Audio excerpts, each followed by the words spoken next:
La suite, c'est la Côte d'Ivoire. L'ancien Premier ministre ivoirien Guillaume Soro est condamné mercredi à la prison à vie par un tribunal d'Abidjan. Il était jugé par contumace pour des faits qui remontent à 2019.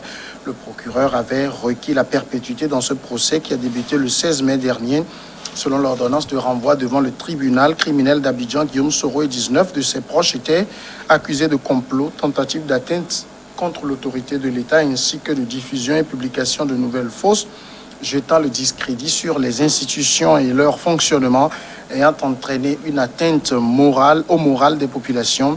Deux autres de ses proches en exil avec lui, son directeur de communication, Touré Moussa, et l'ex-ministre Afoussiata Lamine Bamba, ont écopé de 20 ans de prison. David Jagouavi, la justice n'a pas été du tout clémente avec Guillaume Soro et ses co-accusés, ses proches. Même, il y avait même certains de ses frères. Est-ce que tout ça, c'est un plan prémédité par peut-être le pouvoir ivoirien? Pour la défense de Guillaume Soro, c'est un jugement politique, purement politique, quand on voit la lourdeur des peines qui a été infligée à l'ancien Premier ministre et ancien président de l'Assemblée nationale. Et quand on lit la volonté du pouvoir d'en finir véritablement avec Guillaume Soro, qui est devenu le petit caillou dans les chaussures de Ouattara depuis qu'il a rendu le tablier de la présidence de l'Assemblée nationale et depuis qu'il a totalement divorcé de son alliance avec la formation politique de Ouattara. C'est triste que, au moment où l'ensemble de la population ivoirienne aspire à la paix et à la réconciliation, que des chefs de partis politiques soient condamnés avec autant de violence, autant de lourdeur dans les peines qui leur sont infligées. Ils sont allés jusqu'à demander à la justice de dissoudre sa formation, son mouvement politique. GPS. Voilà, quand vous finissez de lire le contenu de ces peines, vous vous rendez compte véritablement que Ouattara n'a pas envie de voir Soro, en tout cas pour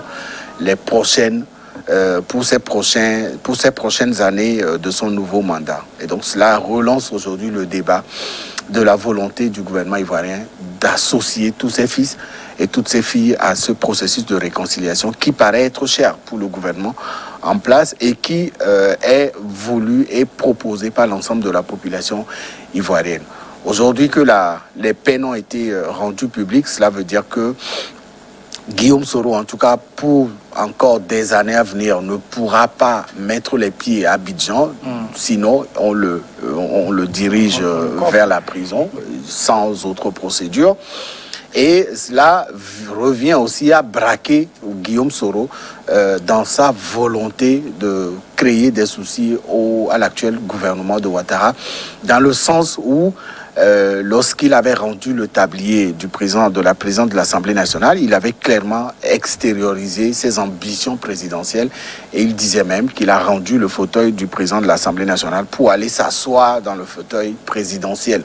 Ça veut dire qu'il est toujours aujourd'hui animé de cette envie d'aller à la conquête de ce pouvoir, ce fauteuil qui est aujourd'hui gardé par l'actuel président Alassane Ouattara. Et ce procès vient encore une fois enfoncer son avenir politique, sauf que l'homme qui est connu, Soro, n'est pas n'importe qui. On a vu ce qui s'est passé dans son investissement dans la rébellion qui a fait quitter Gbagbo au pouvoir. On a vu également ce qu'il a apporté en termes d'alliés sûrs et de confiance qui a permis à Ouattara de s'installer au pouvoir, de finir ses 2 premiers mandats et de commencer un nouveau mandat malgré la limite constitutionnelle.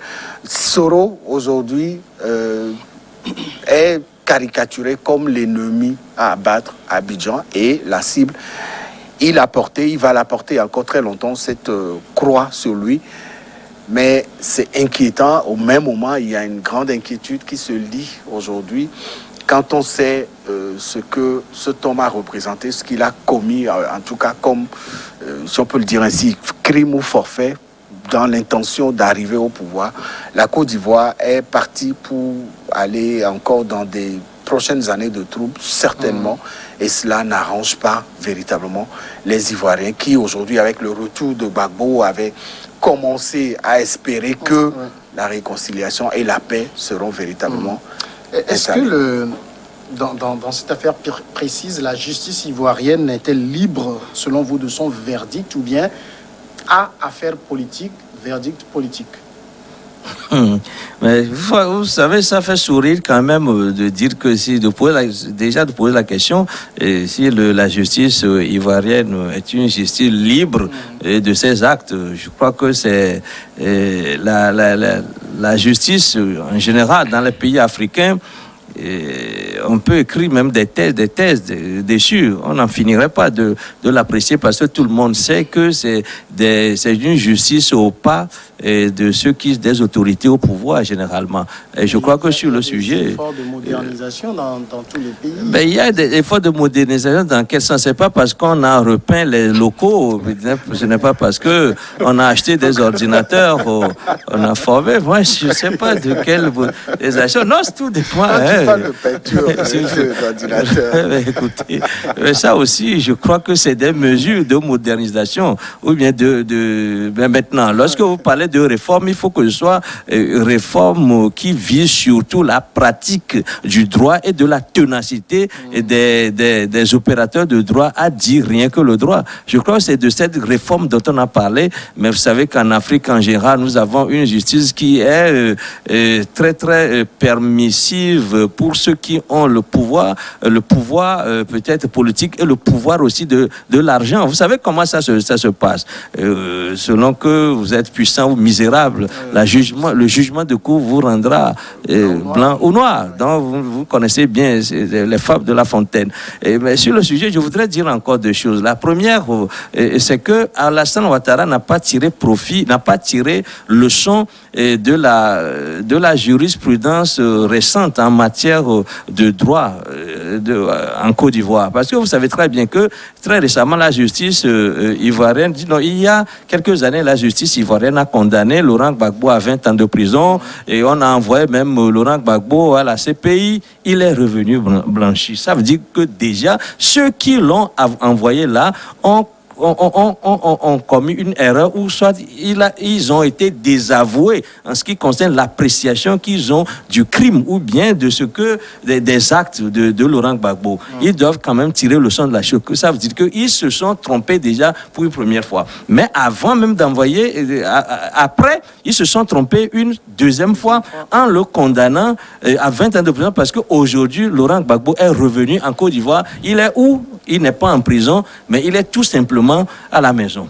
Donc ça voudra dire que il est arrivé quand même que quelqu'un qui est condamné en Côte d'Ivoire à 20 ans de prison soit quand même libre de ses actes et soit tout simplement chez lui. Ou de deux choses l'une. Où Laurent Gbagbo est condamné, il exécute la peine. Dans ce cas, on dirait que la justice ivoirienne est libre de ses actes et peut être sérieuse.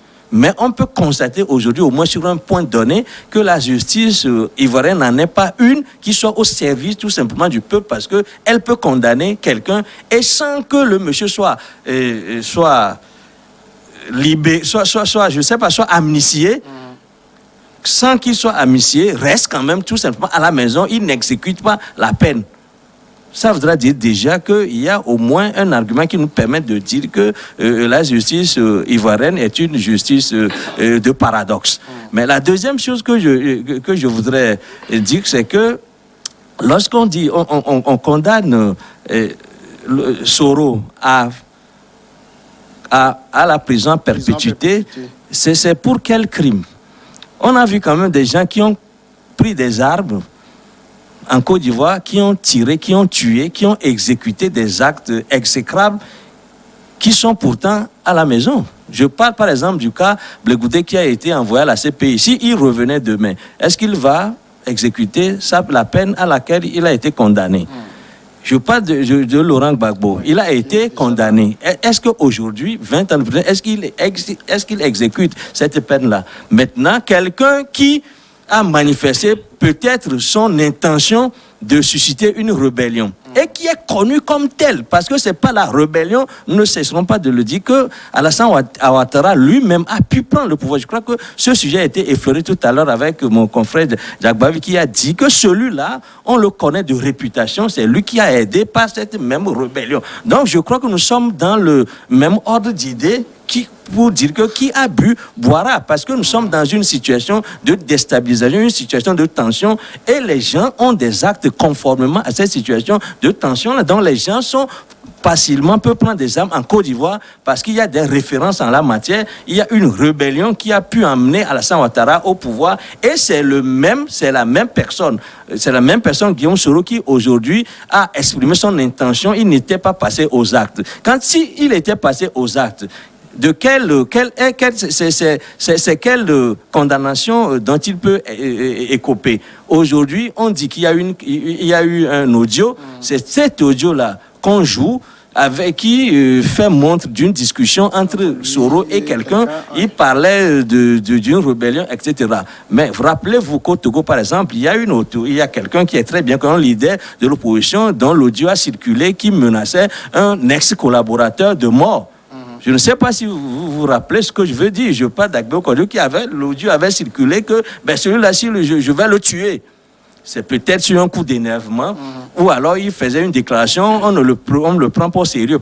Quand les gens font des déclarations comme ça, il faut qu'on place ces déclarations dans leur contexte pour pouvoir apprécier. Mais si on sort des déclarations du genre dans leur contexte et puis on condamne à une peine si lourde, je crois que là, il faut qu'on revienne aux fondamentaux de la justice pour dire que la justice doit servir plutôt le peuple au lieu des intérêts égoïstes et privés de ceux qui sont au pouvoir. Il faut préciser que dans ce procès, les deux frères de Guillaume Soro, Alain et Rigobert Soro, ainsi que son bras droit, Alain Lobognon, ont écopé de 17 mois de prison pour trouble à l'ordre public.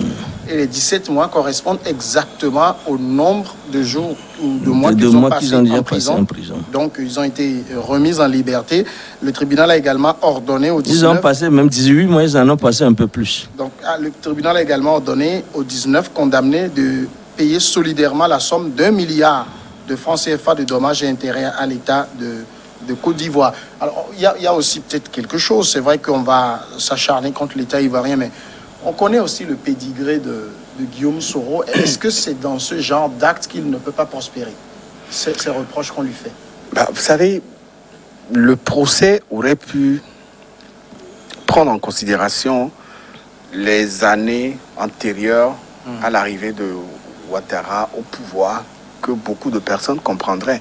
Le procès s'est limité seulement, rappelez-vous, à 2019, où, quand Soro avait rendu le tablier de président de l'Assemblée nationale, la justice tout de suite s'est accaparée de ce dossier-là et a sorti des éléments. On parle d'un enregistrement, on parle de tentative de coup d'État. Et des armes, quelques armes qu'on aurait retrouvées chez lui.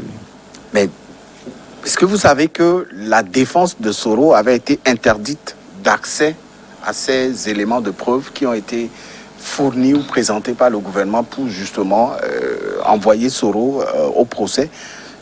Quand vous finissez de lire toutes ces réalités, vous vous rendez compte que la justice ivoirienne a envie, et c'est le procès le plus rapidement délibéré, on parle de 2019, en moins de 2 ans, en moins de 3 ans, on condamne un ancien Premier ministre, un ancien allié du président Ouattara, à une si lourde peine. Il doit faire partir des rares Ivoiriens qui ont été condamnés à cette lourde peine-là aujourd'hui.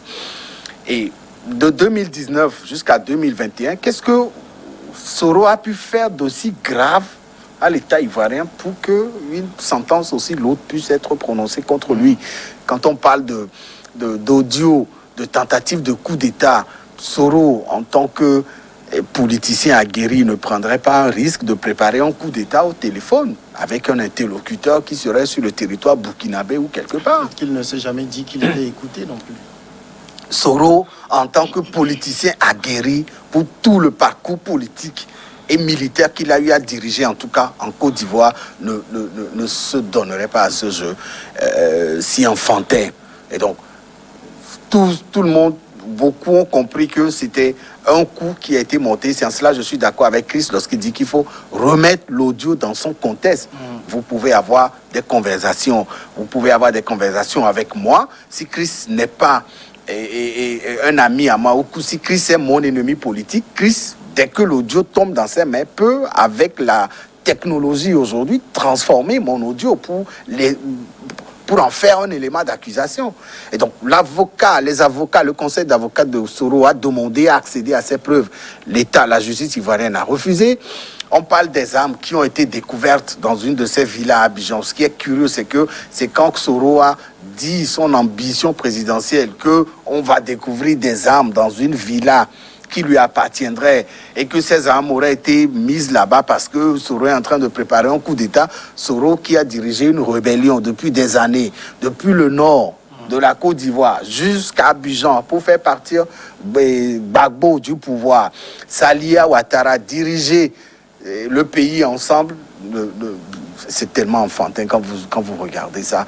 Et c'est pas joli pour le pouvoir de Ouattara. Et donc aujourd'hui que la sentence ou la peine a été prononcée, vous avez entendu sa première réaction, vous avez vu celle de l'ancien président Bédi aussi, qui ne s'est pas associé totalement avec cette sentence-là ou avec cette peine qui a été prononcée contre lui. Ça prouve aisément qu'il y a un problème et il faut mettre les problèmes sur une table de dialogue et aller ensemble à des discussions, parce qu'aujourd'hui, comme je le disais tout à l'heure, la Côte d'Ivoire n'a pas besoin de ces moments de déstabilisation. Le pays vient de loin, Gbagbo vient de rentrer au pays, c'est déjà un acquis pour le pouvoir de Ouattara. Il reste Blé Goudé, les autres exilés qui sont restés à l'extérieur, à l'étranger de la Côte d'Ivoire. Il faut que tout le monde rentre pour que, ensemble, la Côte d'Ivoire puisse avancer. Le goût prononcé au pouvoir finit forcément comme ça s'est passé avec Gbagbo, et beaucoup ont peur que la même situation se retrouve contre Ouattara si il persiste dans son envie de nuire forcément à Soro. Ce qui a surpris aussi plus d'un, c'est que généralement, dans les procédures judiciaires, lorsque le parquet requiert une peine, le juge ne suit pas systématiquement, soit il amoindrit, soit il alourdit. Bon, la perpétuité, il n'y a pas de peine plus lourde que ça dans le contexte ivoirien, puisque la peine de mort est abolie. Mais il a suivi mot pour mot le procureur. Ouais, ça voudra peut-être dire qu'il y a préméditation ou tout simplement que le juge ne trouve pas mieux.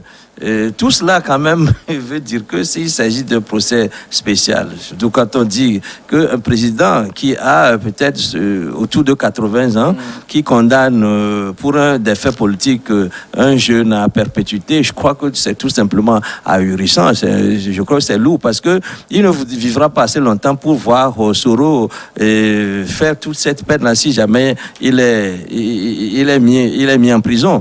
Oui. Mais je crois que on doit quand même, dans le cadre du procès de réconciliation, faire en sorte de repartir sur une nouvelle base, de faire repartir la Côte d'Ivoire sur une nouvelle base. Mais je crois que la sagesse, en ce moment, à mon sens, n'est pas du côté des autorités au pouvoir qui, en principe, doivent préparer la Côte d'Ivoire à un meilleur avenir en faisant usage de leur sagesse, une sagesse qui ferait que on remette les pendules à zéro et que chacun puisse repartir sur une nouvelle base. Mais on constate que ce n'est pas le cas en ce moment, pendant que certains exilés ou bien certains qui ont été retenus en prison à l'extérieur sont en train de revenir. Pendant qu'on est en train de réfléchir sur le sort qui serait réservé à l'autre, je parle du président du COGEP, Blé Goudé, pendant qu'on est en train de réfléchir sur son sort, quelqu'un qui est considéré aujourd'hui comme un citoyen lambda parce qu'on lui dénie quand même le droit de faire usage de son statut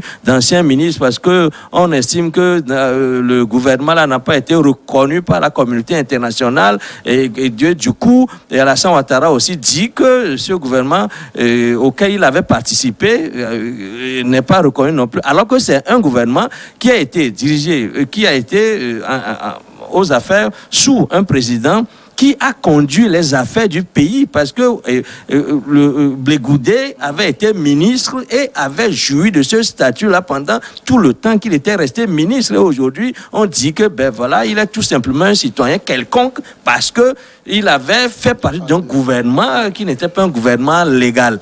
Je crois qu'en ce moment où on est en train de faire venir en Côte d'Ivoire les uns les autres pour que tout le monde puisse participer au processus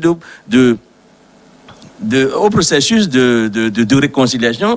Il n'y a pas lieu de condamner d'autres personnes à des peines aussi lourdes, allant jusqu'à perpétuité, alors qu'on n'est pas sûr que demain quelqu'un d'autre viendrait au pouvoir qui dirait tout simplement, qui mettrait les compteurs à zéro en ce qui concerne ces condamnations-là, et puis le Soro qui va revenir aux affaires. Mais pourquoi faire ces peines-là qui ne vont pas être suivies des faits? On a donné tout à l'heure des exemples avec Gbagbo, avec Blé Goudé. Ils sont condamnés, ils sont libérés par la CPI, ils sont condamnés à 20 ans de prison chez eux. Ils ne vont pas faire ces peines-là. Pourquoi eux, ils ne font pas ces peines? Ils reviennent au pays. Le président ne les a pas graciés, le président ne les a pas amnistiés, et pourtant, ils sont chez eux.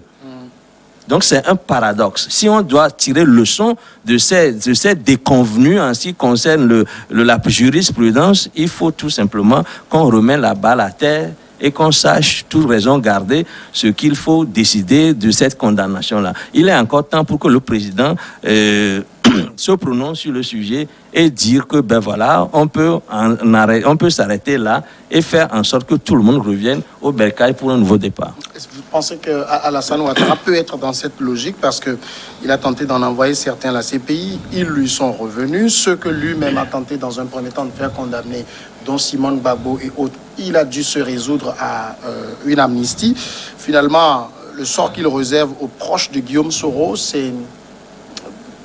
Après, on pourra aussi revenir dessus, entamer un nouveau processus de dialogue avec ces gens pour régulariser leur situation, ou c'est fini pour Guillaume Soro, tant que Ouattara est là? Je ne crois pas que Ouattara soit dans cette logique de pardonner. Vous savez, ça va lui être fatal, parce que l'énergie qu'il a déployée pour envoyer Gbagbo à la CPI, son épouse en prison, Blé Goudé également à la CPI, et l'affront qu'il a reçu avec la libération de Gbagbo constitue pour lui des éléments assez forts qui le font braquer dans sa position. Il n'est pas dans la logique d'aller à une réconciliation. Sinon, la justice ivoirienne n'irait pas jusqu'à condamner à perpétuité une si haute autorité que Guillaume Soro.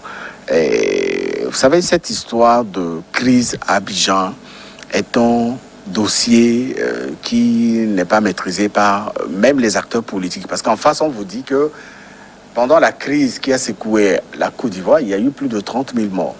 Ça veut dire que c'est des gens qui ont tué des Ivoiriens. Qui sont ces gens qui ont tué des Ivoiriens? Voilà. Qui sont ces gens qui ont tué des Ivoiriens? On regarde dans un seul camp. On dit que c'est le camp de Soro, c'est les rebelles de Soro qui ont tué les 3 000 Ivoiriens. Mais quand même, c'est extraordinaire. C'est quand même extraordinaire. Et donc, en fonction de ça, on colle un procès à Soro. On colle un procès à Gbagbo parce que on dit que Gbagbo ne voulait pas rendre le pouvoir qu'il avait perdu lors des élections de 2010. Tellement de dossiers qu'au final, on se rend compte que c'est une sorte de règlement de compte que Ouattara est en train de faire avec les zones. N'oubliez pas que Bédié lui-même avait été victime de cette voracité de Ouattara lorsque, en 2015, je crois, si j'ai bonne mémoire, l'ascenseur devrait 2015 ou 2020, voilà, Ouattara devait retourner l'ascenseur à son ancien allié pour la présidentielle. Après son deuxième mandat, en tout cas. Voilà. Et donc, on a vu comment ça s'est passé avec cette proposition fallacieuse que Ouattara avait avancée à Bédié pour fondre dans un seul creuset et le RHD et le RDR dans le temps, et puis le parti de Bédié, ce qui n'avait pas accueilli l'accord de Bédié. Donc, c'est une façon de régler les comptes à ses adversaires. Et aujourd'hui, il estime être le seul à bord pour pouvoir véritablement diriger le pouvoir ivoirien. Sauf que, comme je le disais tout à l'heure, la crainte ou l'inquiétude d'un retour des mêmes réalités qui l'ont amené à venir au pouvoir risquerait de lui revenir en pleine figure, parce que Soro est parti mécontent, estimant que l'année où il devait accéder au pouvoir lui a été bloquée parce que Ouattara n'a pas voulu. Soro, avec sa position qu'il a toujours alimentée, devenu opposant de Ouattara, ne se laissera pas faire. Et quand vous suivez les positions qui sont développées par cet homme aujourd'hui, l'inquiétude doit véritablement faire prévaloir cette réalité qui risquerait de changer à tout moment à Abidjan. Personne ne le souhaite, mais aujourd'hui, il y a cette volonté de Ouattara qui est assez manifeste, qui consiste à écarter tous ses opposants, même certains qui étaient décédés dans des conditions que personne n'a réussi à élucider aujourd'hui. 2 premiers ministres en l'espace de 6 mois qui étaient décédés comme ça. Ils sont morts de leur propre mort. Les opposants politiques qui ont été tous écartés. Aujourd'hui, Gbagbo ne peut plus répondre à une présentation à la candidature à la présidentielle prochaine, puisqu'il y a un autre procès qui l'attend encore aujourd'hui à Abidjan. Rappelez-vous qu'il a été condamné aussi à 20 ans d'emprisonnement dans le dossier de la casse de l'agence de la BCAO, etc. Et donc tout ça fait que aujourd'hui Ouattara estime que c'est le moment d'écarter tous ses ennemis politiques. Il a réussi à le faire, sauf que ceux qu'il a choisi d'écarter sont les mauvaises graines et qui risqueraient de revenir à tout moment. Merci. Voilà la grande pause maintenant. Et puis tout de suite après le journal, on sera de retour pour poursuivre cette émission.